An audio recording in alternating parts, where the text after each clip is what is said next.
Hello. So we start this journey by ripping out some of the carpet and measuring out where we want the fireplace to go. Later, we rip out a little bit more carpet for the hearth, but that is the first step. The second step was to go through and find the studs on this wall.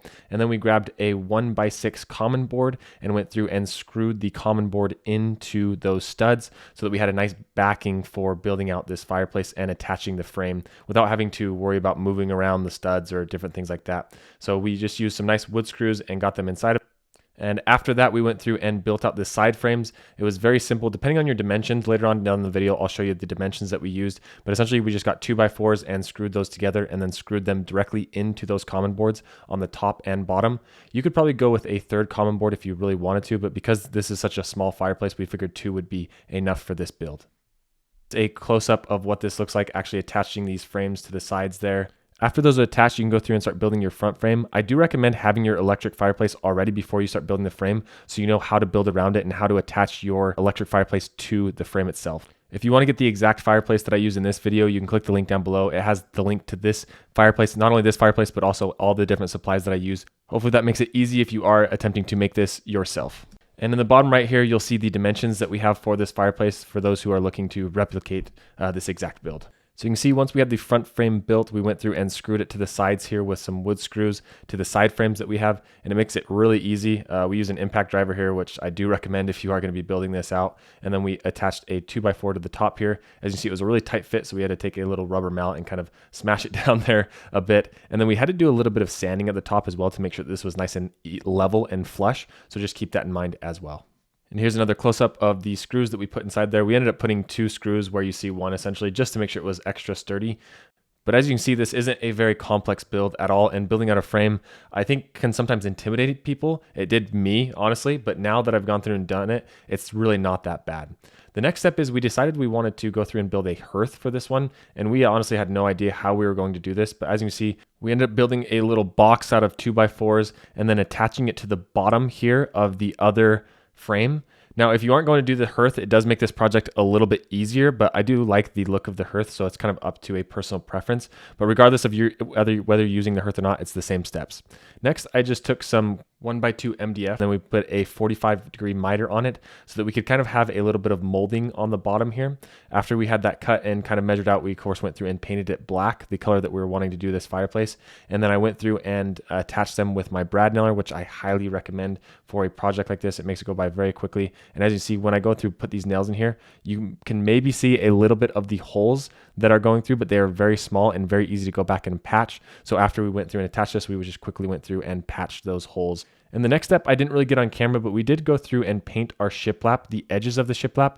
We did this because if you've ever worked with shiplap before and tried to paint it, getting in between those cracks can be really hard, especially when you're working with black and white. And so we wanted to make sure that all of those cracks were already painted before we put them and attach them to the fireplace. So once they were attached to the fireplace, then my sister-in-law, you can see here, just went through and rolled over it just to make sure we didn't have any annoying white spaces that would be really hard to get with a very thin paintbrush. And I used a jigsaw to cut out that top that goes around the fireplace there. All right, so here's where we're at so far. We have all the shiplap up. Right here is where we're gonna put a piece of wood or something. We're still not 100% sure. I'm sure if you're watching this, you'll find out together with us. Then we're gonna put the mantle up top right here. We just used 2-inch brad nails to put all of this through, and then obviously we outlined the shiplap so it's easier to paint right now. So we're gonna go through and roll the rest of this. So here we are rolling the rest of the fireplace. And then next, if you are wondering how to actually attach the fireplace, it is actually really easy. As you can see, when we built the front frame, we had these studs essentially, and there's just 3 screws that you need to go through to attach the actual fireplace. There is a mounting bracket if you wanted to mount it on the back right here. You can see this mounting bracket, but we chose not to go that route. If you are wanting to build out a fireplace like this, probably mounting it to the studs of your front frame is going to be the easiest option, but there is this mounting plate just in case you want something like that. You can see here, this is how easy it is to attach the fireplace, just a few screws inside of there. And then the fireplace comes with kind of a front cover. So you attach this part and then you add the front cover after all these screws have been tightened. And like I said, if you want to get this fireplace, I'll have a link down below. This is the Amazon Basics fireplace, electric fireplace. I actually have a full review just on the features of this fireplace if you want to check that out. I'll link that down below and then up in the top right here. And here's me adding the front cover here. As you can see, it's super easy. It just kind of slides on and clicks there. After it was on, of course, we had to give it a quick test to see how it ends up looking.